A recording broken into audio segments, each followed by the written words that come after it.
কক্সবাজারের সংঘবদ্ধ ধর্ষণের ঘটনার মূল হোতা আশিকুল 16 মামলার আসামি, তার নেতৃত্বে থাকা 36 জনের চক্র গুলোতে এখনো ছাত্রলীগ অবস্থান করছে। বিগত সময় কথা বলতে বলতে সে আমার পায়ে হাত রাখছে এবং আমার কোনো অবশেষে জানা গেল ওবায়দুল কাদেরের অবস্থান।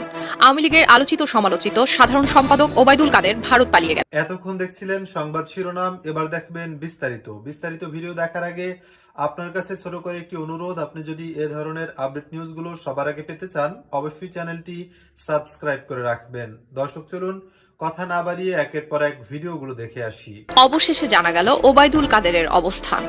আওয়ামী লীগের আলোচিত সমালোচিত সাধারণ সম্পাদক ওবায়দুল কাদের ভারত পালিয়ে গেছেন। গত 5 আগস্ট শেখ হাসিনা সরকারের পতনের পর থেকেই তিনি কোথায় আছেন তা নিয়ে ছিল নানান কৌতূহল, নানান গুঞ্জন। অবশেষে তার অবস্থান সম্পর্কে গত 12 নভেম্বর নিশ্চিত হওয়া গেছে। আন্দোলনে তত জোর নেই, মুখের বিষ যত জোর।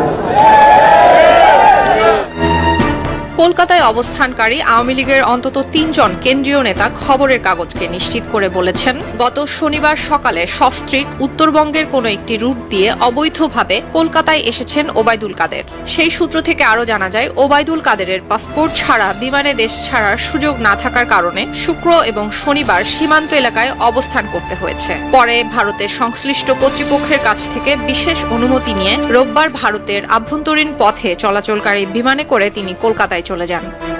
ওই দুর্নীতিবাজকে দেশে ফিরিয়ে আনতে।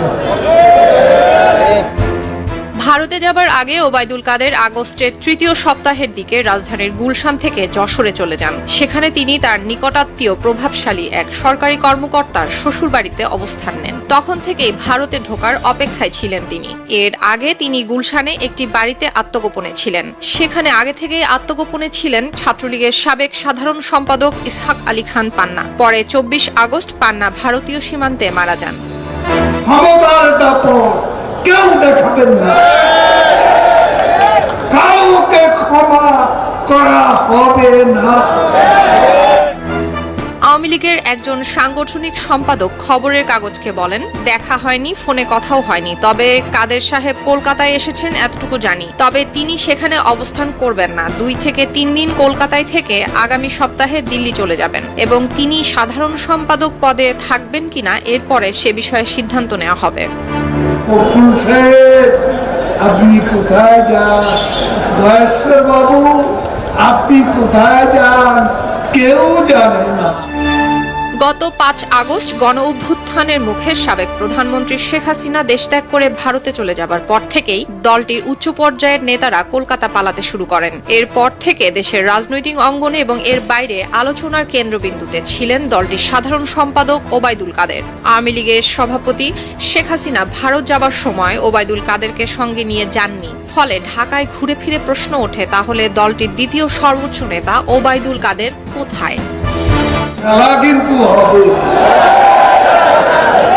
ছেড়ে দেয়া হবে না।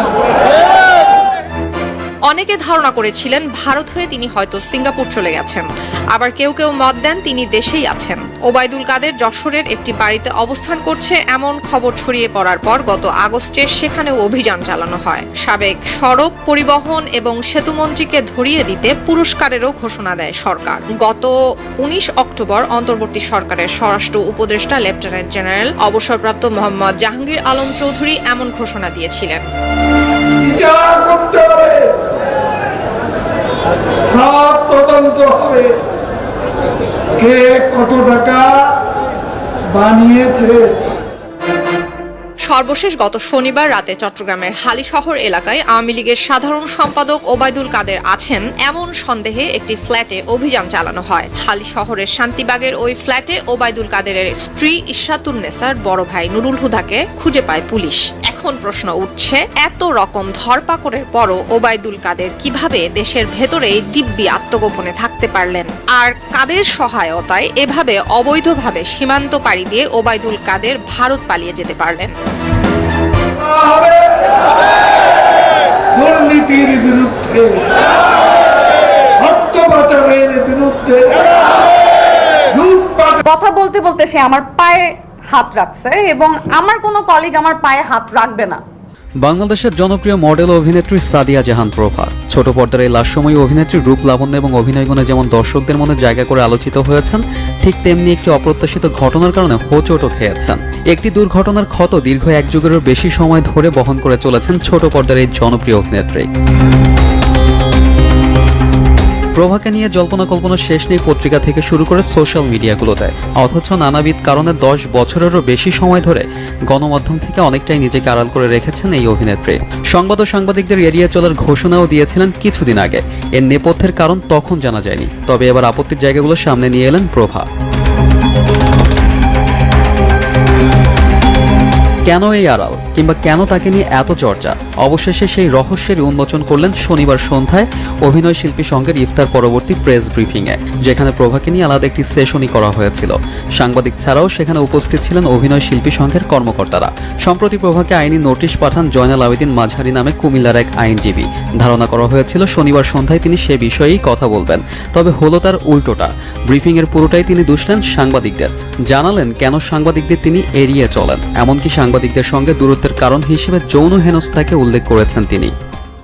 একজন জার্নালিস্ট, আমি সেদিন উবার নিয়েছি, আমার গাড়ি ছিল না, আমি উবার নিয়েছি, ভাই মানুষ, সে আমার পাশে বসলো যে আপু আমাকে এয়ারপোর্টের সামনে নামায় দাও। কথা বলতে বলতে সে আমার পায়ে হাত রাখছে। আমি তখন ছেলেটাকে সঙ্গে সঙ্গে বললাম, তুমি আমার গায়ে হাত দিছো কেন? আপু সরি। তো সেদিন সে আমাকে সরি বলছে। বেশ নামকরা জার্নালিস্ট, সে কিন্তু তার ভুলটা রিয়েলাইজ করে নাই, কিন্তু তার মনের মধ্যে একটা ক্ষোভ ছিল এবং সেই ক্ষোভটা কোনো না কোনো ওয়েতে কিন্তু সে প্রকাশ করেছে। তাইলে বলেন তো কেমনে আপনাদের সাথে আমি আন্তরিক হব? সংবাদ সম্মেলনে প্রভা আরও বলেন, সামাজিক যোগাযোগ মাধ্যমে যে কোনো পোস্ট দিলেই একটা শ্রেণী আছে যারা তার পেছনে লেগেই থাকে। এরপর উপস্থিত সাংবাদিকদের ভাই সম্বোধন করে প্রভা বলেন, কেউ যদি তার নামে সোশ্যাল হ্যান্ডেলে বা খবরে বাজে কথা লেখেন তাহলে ভাই হিসেবে সেটার প্রতিবাদ করেন। আমি আসলে কোনোভাবেই আমার সাথে হওয়া এত অন্যায় আমি কোনো প্রতিবাদ জানাতে পারি না। শুধুমাত্র আমার ভয় জার্নালিস্ট আমার নামে লিখবে। প্লিজ আপনারা আমার ভাই তুল্য, দুইটা মানুষ যখন আমাদের নামে বাজে কথা বলে তখন আপনারা উল্টা আমাকে প্রোটেস্ট করবেন যে আমার বোনকে নিয়ে এরকম বাজে কথা কিন্তু আমি অ্যালাউ করব না। প্রভার ভাষায় ছোটবেলায় তিনি পড়ে গিয়ে ব্যথা পেলে ভয় পেতেন, কারণ তার আম্মু জানতে পারলে তাকে বকা দিবে। এখন ফিজিক্যালি অ্যাবিউজড হলেও হজম করে ফেলেন তিনি, কারণ তার সবচেয়ে বড় ভয় যদি জার্নালিস্ট জানতে পারে তাহলে কি হবে। এখন হচ্ছে ভয় যে ধরেন যদি আমি কখনো ভার্বালি বা ফিজিক্যালিও অ্যাবিউজড হই, সেটার থেকে আসলে বেশি ভয় লাগে যে যদি জার্নালিস্ট জানতে পারে তাহলে আমার কি হবে। টিভি নাটকের সংগঠন অভিনয় শিল্পী সংঘ নতুন একটি উদ্যোগ নিয়েছে। শিল্পীদের আইনি সহায়তা দেওয়ার জন্য লিগ্যাল উইংস অ্যান্ড ডায়লগ নামে একটি টিম গঠন করা হয়েছে। শনিবার সন্ধ্যায় সংঘের কার্যালয়ে এক সংবাদ সম্মেলনের অনুষ্ঠানের মাধ্যমে এর আনুষ্ঠানিক যাত্রা শুরু হয়েছে। মূলত সেই অনুষ্ঠানেই এসব কথা বলেন সাদিয়া জাহান প্রভা। এ সময় তার পাশে উপস্থিত ছিলেন সংঘের সভাপতি আহসান হাবিব নাসিম, ডলি জহুর, অভিনেতা সাজু খাদেম সহ অনেক। দর্শক দেখছিলেন বিস্তারিত। এ সম্পর্কে আপনাদের মতামত কমেন্টে লিখে পাঠাবেন। ভিডিও ভালো লাগলে চ্যানেলটি সাবস্ক্রাইব করতে ভুলবেন না। এবারের মতো এখানে বিদায় নিচ্ছি, শীঘ্রই দেখা হয়ে যাবে নতুন কোনো ভিডিও নিয়ে। ততক্ষণ সকলে ভালো থাকুন, সুস্থ থাকুন। আসসালামু আলাইকুম ওয়া রাহমাতুল্লাহি ওয়া বারাকাতুহু।